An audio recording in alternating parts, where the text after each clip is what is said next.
मेरे को तो ऐसा लगता है कि ये वो बाजू में बैठे वो मेरी माँ के नहीं माही के यूं लगता है। मैंने पानी पी के इधर आ जाओ। अरे मैं यूं कह रहा हूँ कि एक पार्टी नाम नहीं लेता हूँ, वो स्थापना दिवस था और इससे डबल पंडाल था और शाम को 6 बजे तक बैठे थे। हम वो लोग हैं, धूप को सहन कर सकते हैं, बारिश को सहन कर सकते हैं, हवा को सहन कर सकते हैं, बस आग पानी जल सबके साथ आप पानी पियो, पेशाब जाओ, लेकिन गंतव्य स्थान पर वापस आ जाओ। मुझे नहीं कहना चाहिए लेकिन फिर भी कहता हूं कि इस भीलुड़ा के अंदर में यहाँ भी जेक टेक चलता है। मेरे पूर्व 4 वक्ता हो गए मेरा नंबर काट के, तो मुझे ऐसा महसूस होता है कि यहाँ भी जेक टेक चलता है और जहां तक जेक टेक चलेगा वहां तक समाज आगे नहीं बढ़ेगा। ये नोट कर लेना, ठीक है। सच बात कहने में 1 सेकंड नहीं चुकता हूँ। 9 बार जेल जाके आया हूँ और भंवरलाल जी और हम दोनों 2004 में ये बेड़ा उठाने वाले अरवली जिले में 3 बार आ गया हूँ। चंद्रिका बहन जानती हैं, अभी मेरा राजकोट नहीं जूनागढ़ में प्रोग्राम था, तो अरवली जिला इतना बड़ा है और ये इतने लोग, इसका मतलब समाज के प्रति कोई समर्पित भावना नहीं। और करना क्या है, एक ही दिन तो सुनना है। अब मेरा ये निवेदन है कि आप कह रहे थे मैं बहुत जल्दी और कम समय में आपको लड्डू खिला दूंगा, ठीक है। शिक्षा की बात हुई, हमारे बच्चों को हमको अधिकार और संविधान की जानकारी नहीं जानने दी। किसने? हमारे विरोधियों ने। मैं किसी पार्टी का नाम नहीं लेना चाहता हूं। हमको बचपन से ही धार्मिकता में जकड़ दिया, धार्मिकता में जकड़ दिया। आज भी मनसा व्रत करने वाले बैठे हुए हैं, आज भी दशा माता करने वाले बैठे हुए हैं, जबकि हमारे देवी देवता कौन है, कोई बता सकता है कोई? हमारे देवी देवता है चांद, सूरज, पानी, पवन, पृथ्वी, झाड़, वृक्ष और पहाड़। इसके बिना चलेगा?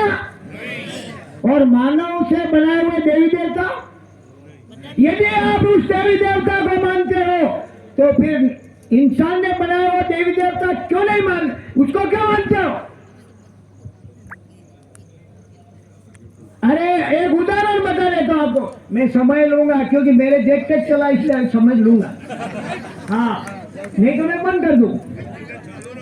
तो मेरे छोटे भाई की शादी कराई, तो रास्ते में मंदिर आया और बहू को और बेटे को ने दर्शन करा देते।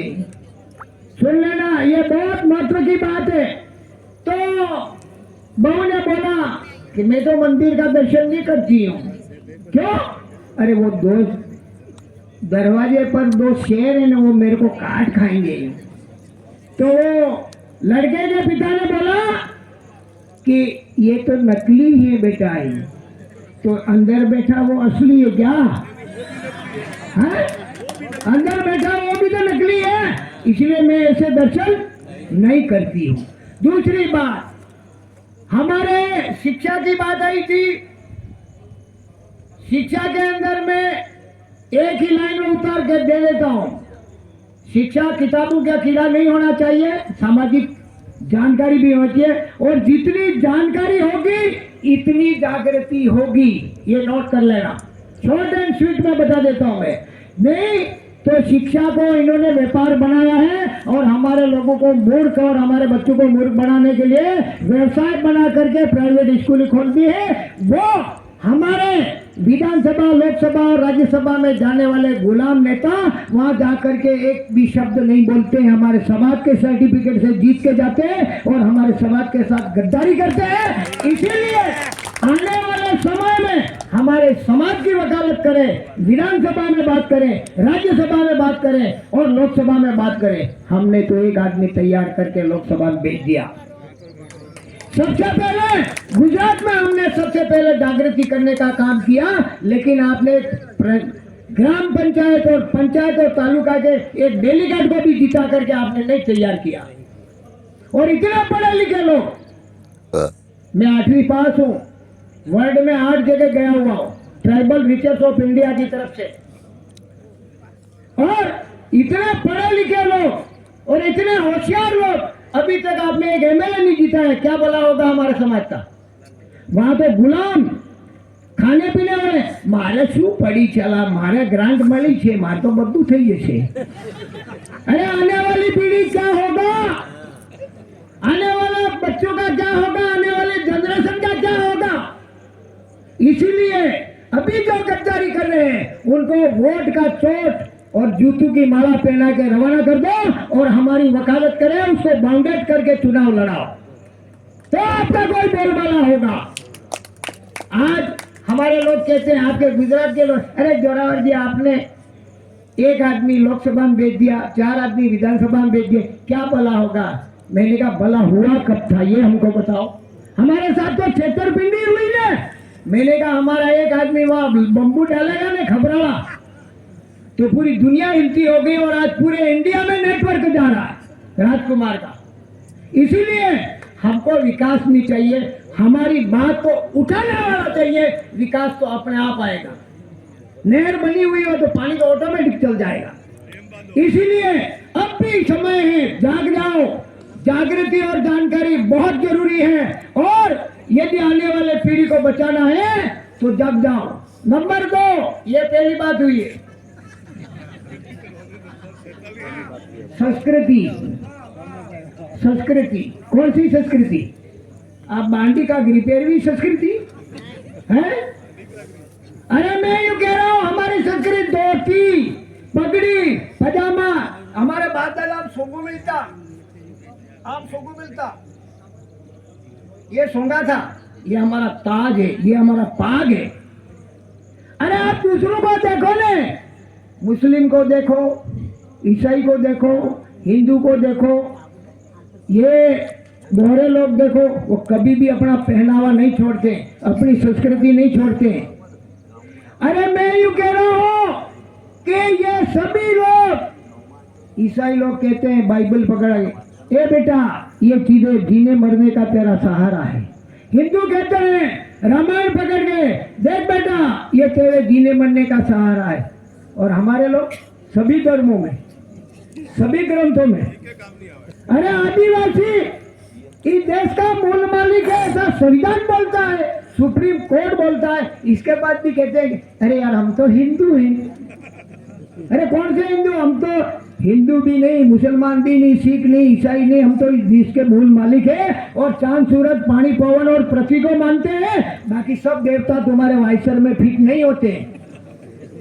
यदि पृथ्वी नहीं होती तो क्या होता? हमारा पहला देव मेरा पिता, आप कोई भी मानो, देव माता मेरी माँ, मंदिर मेरा घर। क्यों? मुझे माँ बाप के पवित्र कार्य से पैदा किया, उन्होंने पढ़ाया लिखाया, शादी करवाई, और इतने बड़े वर्ल्ड में भेजने का काम किया। तो मेरे भगवान तो माँ बाप के हैं, मेरा घर तो वही झुग्गी झोपड़ी, वही मेरा मंदिर है। अरे वो तो इन बनिए ब्राह्मणों के खेत है कमा खाने के, उनको मेहनत नहीं करनी है। अब वहां क्यों जा रहे हो? इनके बच्चे विदेशों में पढ़ते हैं मंदिर के दान से। क्या बात कर रहे हो?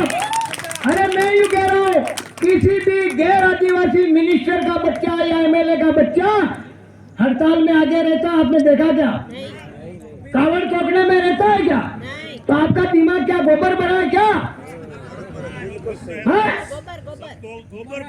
और सब बाबा साहब कहते थे कि सबसे पहले मेरे को पढ़े लिखे ने धोखा दिया, तो आप पढ़ लिख करके इतना होशियार करते।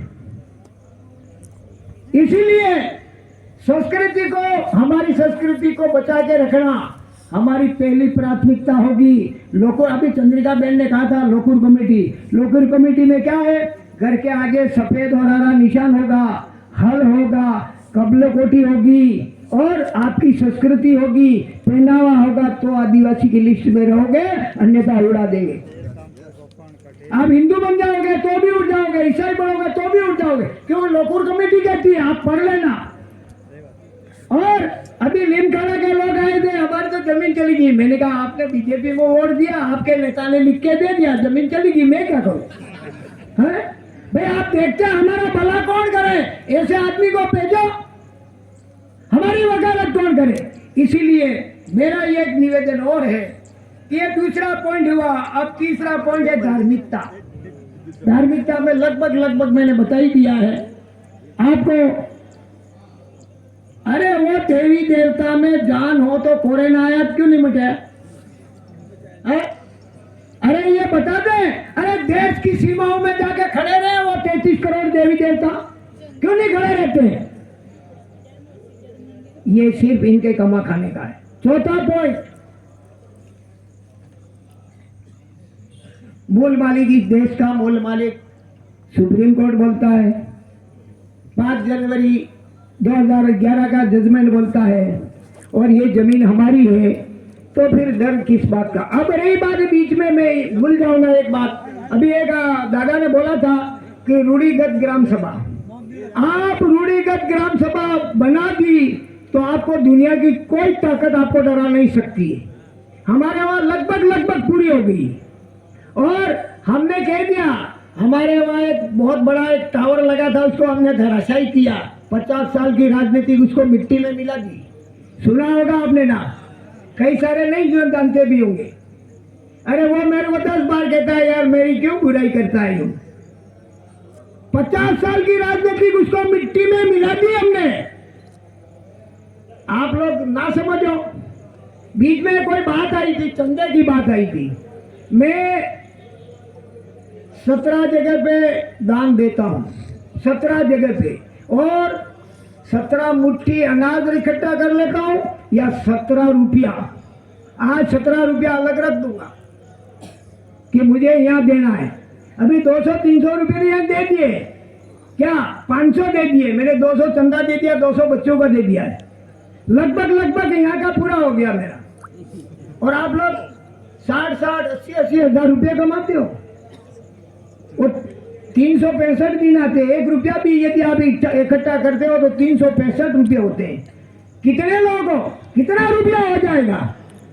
ये हमारे वहां सिद्धांत हमने लागू कर दिया। अरे तुम धार्मिकता के अंदर में हजारों 5-5 हजार रुपये दे देते हो, अरे मेरा नाम हो जाएगा, मेरा नाम। अरे नाम नहीं, वो बढ़िया ब्राह्मणों को जिंदा रखने का तरीका है। Very good. इसीलिए आप लोगों को फिर कह देता हूं कि बार कहने में ठीक नहीं लगता है। अभी चुनाव आए थे, मेरे घर पे 2 पार्टियां आई।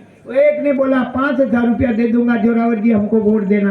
भाई दूसरे ने कहा कि यार वो आदमी तो 5,000 दे रहा है, तो मैं 10 दे देता हूँ। तो मैंने कहा क्या करना है? आपको कुछ नहीं करना, सिर्फ घर पे बैठे रहना है, प्रचार करने के लिए नहीं जाना है। क्योंकि मेरा जब उठ जाता है तो लोगों को दिलों तक पहुंच जाता हूँ, इसलिए सोपड़े साफ। फिर मैंने कहा यार तू मेरे 10,000 की कीमत करता है, मैं यार थोड़ा पता तो लगाऊं। मैंने कहा वो गधे वाला आया, मैंने कहा यार तेरे गधे की क्या कीमत है? तो 15,000। फिर दूसरे को पूछा तो कितने की? 20,000। फिर वो राजू भाई जैसे वो पूछा यार ये कैसा आदमी है? अरे यार तू गांडा हो गया, गधे तो 30-30, 40-40 हजार में बिकते।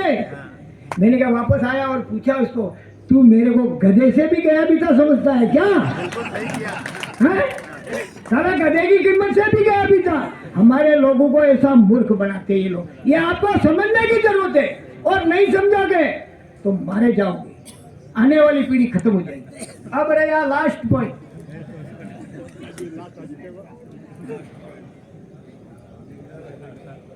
आपको लगभग मैंने बता ही दिया है।